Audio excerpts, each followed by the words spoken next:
Well, hello, my lovelies. It's Murky Meg here. Well, hello. It is Monday, the 20th of November, and apparently Meghan is thrilled to be back in Hollywood. I'm sorry, when was she ever in Hollywood? I mean, she was in Suits, and she had bit parts in a few movies, but she was never really in Hollywood. But apparently, she is now thrilled to be back as a big A-list hitter. That's right, she was seen to be parading herself on the red carpet when she attended an event which was the Variety's Power of Woman event. Apparently she stole the show. No, I don't think she did, actually. It was a hilarious moment that she was parading herself on the red carpet, soaking up that limelight that only the way that she can. She's, ooh, look, pose for us, Meghan, pose for us, Meghan, pose for us, Meghan. All those flashlights going off. And she was awkwardly interrupted by one of her aides who was trying to move her along. Oh dear. She was soaking up that limelight so much that she had to be asked to move along. Oh, classic. Now, it's already been touted as a slick power play. She is now a woman in Hollywood, that she is angling for her to be recognised as a serious producer. Is that so? Okay, so let's look at the evidence, shall we? We've been dropped by Spotify and called grifters. Your Netflix deal has had one hit, and I say hit, but the only people that watched it was rubberneckers. People watched it and the news reported on it because they spoke about the royal family. And I say this so many times on my channel. The only relevance that they ever get is when they speak about the royal family. And that's exactly what they did in their docu-series. I call it a reality TV program because effectively that's what it was. It was just them and their so-called friends yapping along and what hardship they've been through, what terrible life they've had. Oh, the privilege. There was that To Lead, which it was an inspiring docu-series apparently produced by Harry and Meghan, and it showcased global justice activists. Effectively what happened was that it was in the works. These bits and pieces of people speaking had already been filmed, and then Harry and Meghan just cobbled it together with a few voiceover from them. It completely tanked. Then there was The Heart of Invictus, which, while worthy, didn't really get the ratings that were expected. And I suspect that Netflix are waiting for their deal to run out at the end of next year. Let's face it, they need some massive big hitters for Netflix to hang around and continue with their contract. Oh, let's not forget Pearl. That was the animated series of a little girl that could be anybody that she wanted to be, inspiring women. That got axed too. So exactly what power play is she going for? Is she a powerful entity in Hollywood? That's a genuine question. Is she? Apparently, Meghan's appearance at the Vanity Power of Women Gala was a strategic effort to relaunch her as a power player in her own right. That is according to the Daily Mail. But like I said before, I think this is all smoke and mirrors. This is a calculated PR attempt to whitewash the fact that they are not producing anything significant. Now, she did say when asked that she had exciting new projects and can't wait to announce them. She said that we have so many exciting things on the slate. I can't wait until we can announce them, but I'm just really proud of what we're creating. My husband is loving it too, which is really fun. But there is a lot of speculation that Netflix is planning to lapse on their deal next year. No, 2020. Sometimes one publication is saying that it's lapsing in 2024, and another publication is saying it ends in 2025. I really hope it's the former, because then that gives them less time to actually put out anything that could attract any attention. But I do believe that with what's happened or what they've put out so far, the only thing that's really raked in any amount of interest is a reality TV show about them, effectively. They have nothing else of substance unless they are connected to the royal family, speaking about the royal family. It seems that everything else that they do completely tanks. I read something very interesting, and it was from Eric Schiffer, who is one of Hollywood's leading crisis management people. He runs a firm there, and it says it's clearly time for a relaunch of Brand Sussex, and Meghan's solo appearance speaks volume about the direction they are headed. The past year hasn't been great for them. It doesn't matter to studio executives if you're a duchess or a doorman. It's about the bottom line, and Archewell needs a hit badly.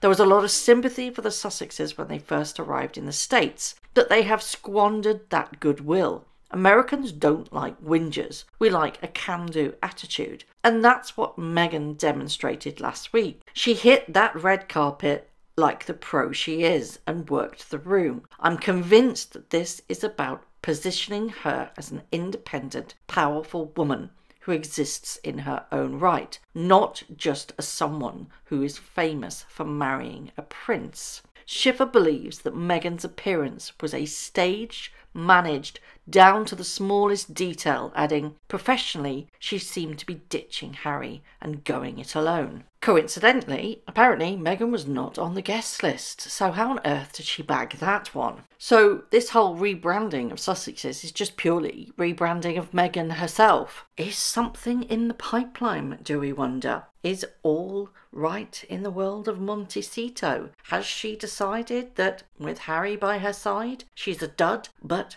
going it alone, she sees herself as a powerful woman player in Hollywood? Now, I would just like to add that she didn't get an award, and she was seated at table 12, so she was nowhere near that important place that she thinks she should be. And the fact that she had to be moved along on the red carpet is quite hilarious to me. She really was soaking up that atmosphere so much, to such a degree that her assistant, her aide, had to ask her to move along. It was sickly sweet, and I am a firm believer that she thinks of herself as an American version of the Princess of Wales, Catherine.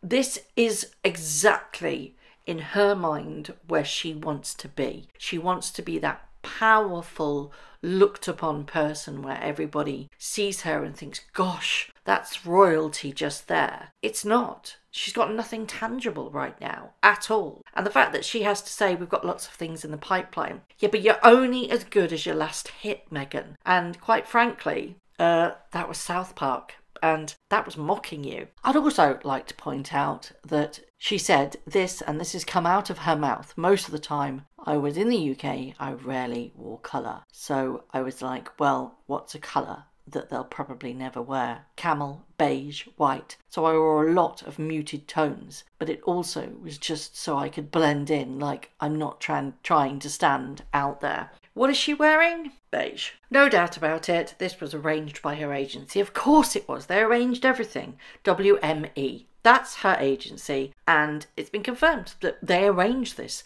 They put her up to go to this variety event. There's a really good Twitter account that I follow, and it's called the Wells Family Fan Account, and they put it so beautifully. Imagine throwing away the biggest and best opportunity in her life to make a difference and be loved around the world, to attend magazine events and be hated for her actions. What a huge downfall. And I think that just, chef's kiss, sums it all up beautifully, doesn't it?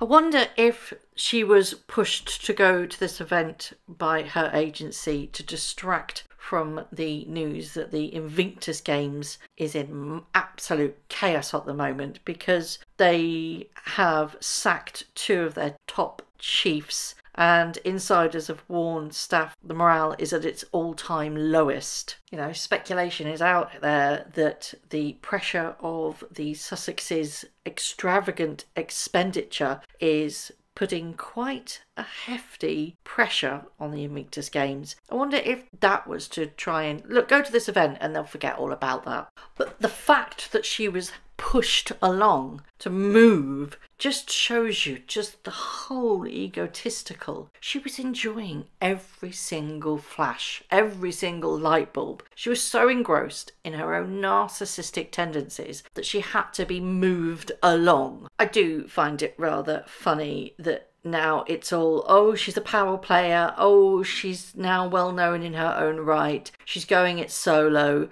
Oh, poor Harry, he's been left behind, hasn't he? Maybe he can practice his juggling outside of the window while his wife poses for more red carpets. I'll say it again. The quote of the day is, "You're only as good as your last hit, whether you are a duchess or a doorman." Another great Twitter account is Stories by J.E. May. They hit the nail on the head, and they said from being the most watched and applauded in the world on her big day to now being relegated to table 12 among unknown faces at second-tier events, Meghan Markle is nothing if not the ultimate study in mismanagement of opportunity. She was handed worldwide fame on a silver platter and a glowing reception from the royal family. Somehow, in the intervening years, she managed to make all the wrong moves, and she has bled out so much of that goodwill she was gifted. In fact, she's at risk of bleeding out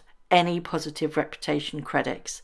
It's basic mismanagement of all she was given, not just by the royal family, but also by Thomas Markle. There she is, picture, she's on table 12. She wasn't guest of honour. She wasn't on the guest list at all. It was WME that got her there at a table and managed to work the room. That is all that she has become. She has to attach herself and try and be a power player by attaching herself to other people. She's not a power player. Actions speak louder than words. And what exactly have they done in the last couple of years of any noteworthy resemblance? The only thing that has ever been successful are the docuseries that they did, and that's, I say it time and time again, because they were speaking about the royal family. And the other successful thing was Harry's book. And again, it was because he was speaking about the royal family.